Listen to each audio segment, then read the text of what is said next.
Welcome back, Wayfinders. Today on Follow the Compass North, I'm going to be giving you a property tour of the cabin that I grew up in. Now, this cabin was built in 1979 by my parents while they were going to college, and they built the whole thing, roofing and foundation included, for about $600. They procured the logs from the wild, they stripped them down, they drug them out, and they stacked them up, they scribed them, did all the work by hand. And if you want a detailed recounting of that, I did a video called Relaxing Chat a few months back that has a 45-minute description of the actual cabin build. Today we'll be walking around showing what it looks like now. I'm going to be showing off these new trees we planted for our future orchard. We got 15 brand new apple trees. Lastly, we'll be going over our future plans for this property. Now, this is not the main homestead property. I also have my grandpa's place that's about a quarter mile down the road. Before we get into that, let's go ahead and mow the yard, make it a little bit more presentable, and then we'll run through the orchard and the rest of the property then.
All right, lawn's cleared up. Good enough for now anyways. Let me go ahead and show you the property.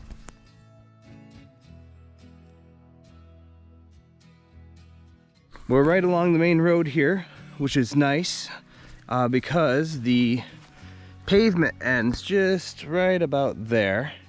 And then it's gravel road and the snowplow ends right down there at the main homestead. So the snowplow comes by here, turns around basically right in our driveway, and then back out, which means only thing we get during the winter is snowmobilers, and then during the summer we'll get ATVs and whatnot, but not very many coming through here, so a fairly safe yard. The cabin itself I'm not going to talk about too much because I hit that in another video, but the main thing I want to cover today is this new orchard. We have 15 apple trees, 5 Johnny Apple, 5 Jonna Gold, some wine saps. In fact, this is a wine sap right here. And then there was one other cider apple tree. I can't quite remember. So we had like 3 wine saps and 2 Cortland, I think is the last one. These were all ordered online, but as soon as we gave them a little bit of water and a little fertilizer, they went ahead and started sprouting leaves. We dug down about 2 feet down and 2 feet wide, and we put an entire bag, large bag of Miracle-Gro in each and every tree. We want to give these the best chance of survival that we can. If you've been following the channel for a while, you know that we're moving to Germany here, actually at the end of this week. And we want to give these guys enough nutrients, enough water, enough space to grow so that they can thrive. We've got 5 years away from the homestead. That means that these will be 7 years old when we get back. We're going to have friends and family help maintain them until then. A 7-year-old tree should start producing fairly well. They're all semi-dwarf variety, which is an excellent producer. They should also help shield the cabin from the road, which is kind of nice. When you want a nice open cabin, instead of having a grassy yard, we're gonna have a little baby orchard out here. Once we had each tree planted, we covered it in an entire bag of mulch around the edges. And if you look closely, you can see that they're dug down into a donut shape. Now, I couldn't get all the grass out of here because we had to add the fencing afterwards. Now, the fencing I'm actually kind of proud of. This is pig fencing. We're planning on doing 20 feet of pig fencing per tree. So I ordered 3 rolls of 100 for 300 feet. Divided by 20 is 15, so you could get 5 trees per roll. That ended up being far too large of a circle, 5.8 diameter, 5.8 foot diameter, I think. We wanted a little bit smaller, so I shrank them down to about 10 feet, and we're able to knock this out in a roll and a half. That left me with 150 unused feet of this 6 foot tall pig fencing, and then 150 foot here. Now, when we get here in 7 years, we won't need to protect them as well from the deer, which is why this is here. So we could take these down. The trees will be large enough to sustain themselves. We wire them back together. We left tips and tails, not tips. We left tails on the end of each one so we can wrap it around kind of like we did here, reconnect the entire fencing, and then use it for pigs in the future. So in 5 years when we move back here, trees protect themselves. We take the fencing, we take the T-post, and we build our pig pen out of this. So our pig pen has already been, or our pasture area has already been purchased, which is fantastic.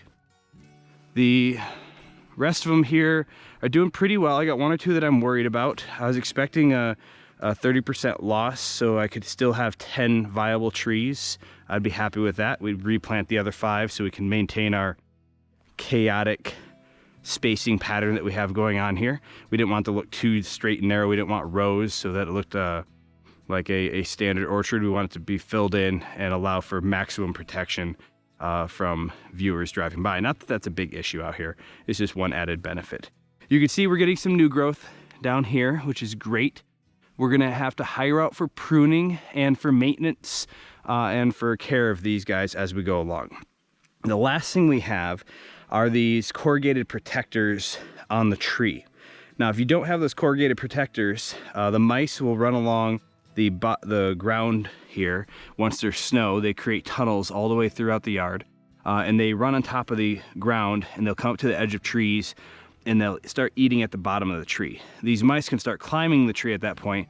They'll eat the cambium layer all the way up and go all the way up about 30 inches. This will absolutely kill the tree. In fact, if you cut the cambium layer all the way around for about a ½ inch, you're cutting off the circulation of the tree. As you'll see in a future video, I'm going to be talking about that as well. And that allows the tree to starve itself of nutrients and of moisture.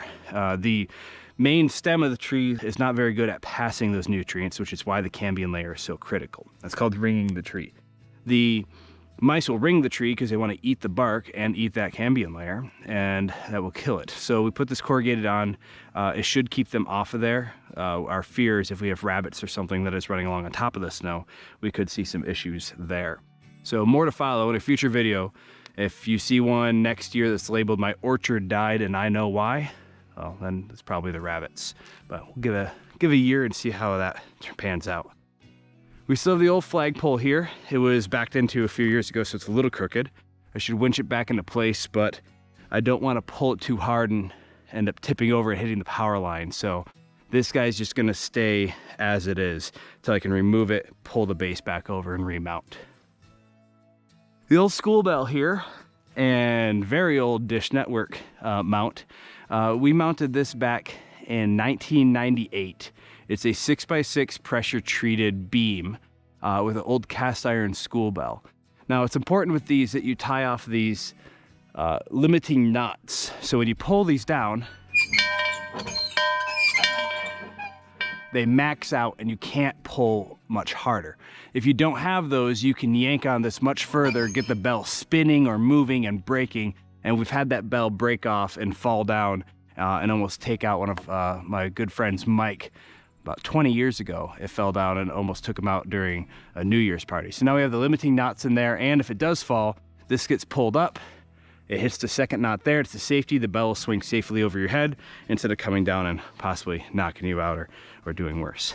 At the base here, it's hard to see, but each of my family members put their hands in. This is my dad's hands here, my mom's, Nate and Becky. And these, and Max, my dog Max back then, this is the first dog I ever owned. And these little tiny guys right here, very difficult to see. Should pressure wash this off, show you sometime. Those little hands right there, those are mine. So, a little bigger these days. And I don't think I had the tattoos back then either. And these little hands right here. In fact, some of my kids have bigger hands than I do. It's just cool to look back on it. And these are my brother Nathan. I remember my brother Nathan was out riding his dirt bike when we poured this, and he had to put his hands in when the concrete was almost cured, so he had to really push hard on that. Mom was scared that he wasn't going to be back in time to get his handprints in the old foundation. Yeah, I should come back, pressure wash this off and clean it up. It's a bit of family history. All my siblings, my mom and my dad. The cabin itself, like I said, I talked about extensively in my relaxing chat video while I was doing a wood burning. There's no imagery of it, so here's your chance to see it if you're familiar with the channel, or if you've been hearing about me talk about it for the last few years. Now that front faceboard there, the wide one, that's brand new. The old one is sitting in a junky pile in the fire pit here. It was made of old barn board, which is beautiful, but also very susceptible. Being 100-year-old barn board is pretty susceptible to rot, and it was falling apart. So that was up there recently. Cabin was a shade of red, and I went ahead and replaced that board all the way across and painted the cabin. And the main cabin is that dining room area, living room. There's a kitchen, a new bathroom. That's a renovation that we're working on. I'll do an interior tour in another video, probably next year. For today, we'll just talk through it. And that front porch was added on in 2002, might have been 2001, about nearly 20 years ago now, or 20 years ago, around that era. Because I remember laying these blocks here when I saw some of my friends drive by here looking for me. And I remember Dad had to finish laying the rest of the concrete, laying the rest of the mortar and the rest of the stones for the day before I could go off and play with them. It's a good vivid memory for me. Those are also barn beams there, but they're more protected than that front faceboard was, so they're doing really well. Went ahead and painted the whole thing brown since I had the chance. Over on the edge here, we have the red chicken coop. We'll do a walk around, take a look at that as well. Old Volkswagen that we might be doing a future project on a separate channel where we tear vehicles apart and have some fun with them. And then main cabin here itself. Oh, and of course the garage. The garage was a gunmetal gray earlier, so we just hit it with the same brown and flattened her all out. She's a 24 by 50, which is very handy to have in these Northwoods because you're constantly putting stuff in there. The garage was put up in 98, 99, and the cabin was built in 1979, as I stated earlier. This is the cabin that I grew up in. I went from 10 years old to 16, 17 years old in it. And it's really what made me fall in love with the Northwoods. Got me into the survival genre, and from there launched off to be a survival instructor and continuing my career, hopefully in the woods. And in 5 more years, this will be our orchard and guest house / family property. I'm not quite sure how we're going to use this one yet because we have the main property down the road bought from my grandpa's estate. However, we have been utilizing it for our chickens and our chicken run. Now, there's none in there now because I gave them all away. We can't leave live chickens here while we're in another country, so we're emptying out all of our live animals and relying more on growing up our long-term orchard plants. Well, there you have it. Cabin, garage, chicken coop, and orchard. This whole thing's on a couple of acres. We're trying to expand it out and create some pasture and grazing land in the back. However, that's difficult to do when you have a lot of old growth maple forest. Maple production and maple syrup production, maple candy production is also going to be on our list of things to do. We'll build a sugar shack. We'll have bees, pigs, chickens, what we call the homesteader home runs. So we'll focus on those. We're doing a giveaway on the channel. So if you want a 4 or a 3-inch emblem sticker, go ahead and email us at followthecompassnorth.com. All I need is your address and your name, and I'm giving away those stickers to anybody who shoots us an email. We got 1,000 stickers, so first 1,000 emails, get them. Once they're gone, they're gone. We're not selling them. We're not doing there's no catch. You're not going to get on a mailing list or anything like that. We just want to give back to that community that's helping us out. All right, thank you, and we'll see you next time.